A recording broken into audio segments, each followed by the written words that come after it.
So many interesting things here. So many interesting things. But the standout message in your book is it was a disaster for the army to have gone into politics in Nigeria. Oh, absolutely, without a doubt. It was a disaster. And most of our problems right now can be traced right back to that, 1966. Yes, I think it shouldn't be forgotten that actually the army was also impacted on by the politics of the country. So it wasn't a one-way street. So, for example, there were political decisions made at the time when the control of the Nigerian army passed from the British government to the Nigerian government in April 1958. Now, up until that point, the Nigerian army was simply part of West Africa Command of the British Army, and it was funded 100% by the British taxpayer. So the Nigerian government had no say at all in things like recruitment, training, equipment, because it was all funded by the British taxpayer. When the Nigerian government took it over from the 1st of April 1958 as part of the lead up to independence, for the first time Nigerian politicians were now able to call the shots as to what happened. But where it really came to a fore was how ineptly the Civil War was fought on both sides. From 1967 onwards. We should also remember that whilst Nigeria's politics under the civilian regime between October 1960 and January 1966 was by no means free of turbulence, at least there hadn't been a war.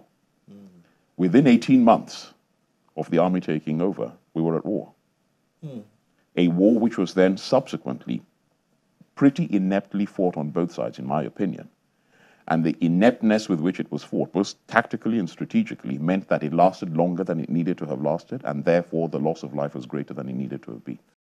Gowon and Ojukwu had personal issues, and their personal issues affected the way they negotiated, and then that ultimately led to breakdown in agreement that led to the Civil War, right? I think it's important to be clear that you couldn't pick two people who were so utterly different in their background and in their upbringing than Emeka Ojukwu and Yakubu Gowon. Ojukwu was literally born with a silver spoon in his mouth, went to the finest schools, graduated from Oxford, joined the army partly in rebellion against his, he had a niche set out for him in his father's burgeoning business empire. He refused to do that. In fact, when he came back from Oxford, he actually joined the civil service as an assistant district officer. And then, in a further act of rebellion, then decided he was going to join the army. Yakubu Gowon, on the other hand, came from much humbler beginnings, didn't have all the material and financial advantages that Ojukwu had growing up. So they were very, very different people in their worldview, in their background, in their upbringing. Now, the trouble arose because of a practice which seems to me to be completely crazy, and I speak as somebody who's been through that process, where Ojukwu and the other graduates who were commissioned into the army in the late 50s and the early 60s. University graduates? Yes, university graduates. They had their seniority backdated by 30 months to account for the fact that they had been to university. What that had to do with their seniority or competence as soldiers is beyond me. Ojukwu was commissioned in March 1958. Gowon was commissioned in December 1956. So actually in commissioning dates, Gowon was more than a year senior. The alleged parity came around because of Ojukwu's the backdating of his seniority. And if you look in the book, I've traced their promotion timeline. So in terms of seniority at second lieutenant, lieutenant, all the way up to lieutenant colonel. And they were within days of each other along the way. I think Gowon initially had a head start, second lieutenant, and then lieutenant, captain, and major. Ojukwu had a little bit. I'm talking about days. But they were both made lieutenant colonels on exactly the same day. Now, that would never have arisen if Ojukwu's seniority had not been backdated.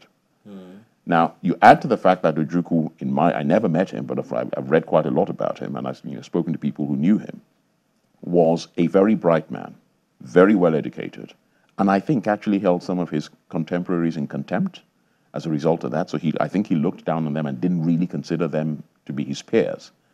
And so when the July incident happened, he insisted that he was not going to accept Gowon's authority as supreme commander because, as far as he was concerned, Gowon was not militarily his superior. And that's actually a quote.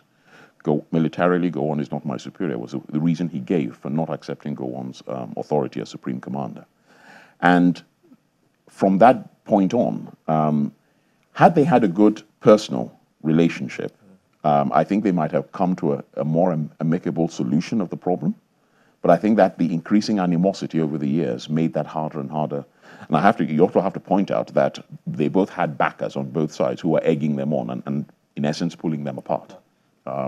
So I suspect that there was a bit of personal chemistry that went awry that led us to where we got to. Yeah. I mean, that's just the tip of the iceberg. I mean, reading about President Buhari, Sani Abacha, General Babangida, their involvement in the coup in 1966, and then the coup in 1975, and then subsequent coups. I found that very fascinating, very interesting. And how you traced the major events that happened after 1966, the Civil War, the Gowon coup, the Dimka attempted coup, Muritala, and so on and so forth. It's just I love it. Well written. Well, thank you very much. I have to give credit to those who have gone before me in this. Some of those authors I've mentioned before have actually done quite a lot of work. So I'm standing in many ways on their shoulders, and I have acknowledged where I have drawn on source information from other writers' books. Well written. It's not just the history of the Nigerian army; it's also the history of Nigeria in so many ways. Indeed. Thank you very much, Doctor. Thank you for joining us on Channels Book Club. Nice to have you here again. Thank you very much. Nice of you to have me. There's a lot more to talk about, but maybe some other time. Indeed. Thank you. Thank you very much.